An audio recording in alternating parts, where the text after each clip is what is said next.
we are already on the plane. And this will be a 3-hour flight before we land to Mexico. Sobrang excited na ako to meet the whole girl. Dumating na nga sa wakas si Chelsea Manalo ngayong araw sa Mexico. Mexico time dahil official nang nagsimula ang kompetisyon para sa 73rd Miss Universe 2024 competition. Bukod nga kay Chelsea Manalo, pambato ng Philippines ay isa-isa na ring nagsidatingan ang iba pang mga kandidata. Dumating na rin ang isa pang Pinay na makakalaban ni Chelsea Manalo sa corona, si Victoria Vincent Velasquez, kung saan matatandaan na nakalaban din ito ni Chelsea Manalo this year sa Miss Universe Philippines.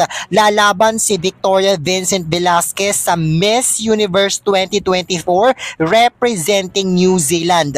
Sa arrival ni Chelsea Manalo sa Mexico, suot nito ang white ruffles top na may white furry jacket.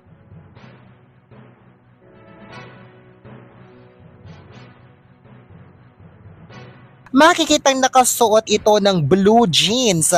Nakaban naman ang kanyang hair. At sa makeup naman ito, okay naman ang kanyang makeup. Hawak-hawak nito ang flag ng Philippines. Samantala, suot naman ni Victoria Vincent Velasquez sa kanyang pagdating sa Mexico ang kanyang long sleeve na may pa-see-through effect. At naka-white jeans naman ito. Hawak-hawak nito ang flag ng New Zealand. Ayan, official na nga ang pagsisimula ng kompetisyon dahil ngayong araw ang day 1 ng kompetisyon.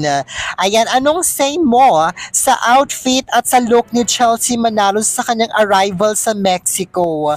Pasabog ba o tsaka? O mas bongga si Victoria Vincent Velasquez? Anong hanas mo?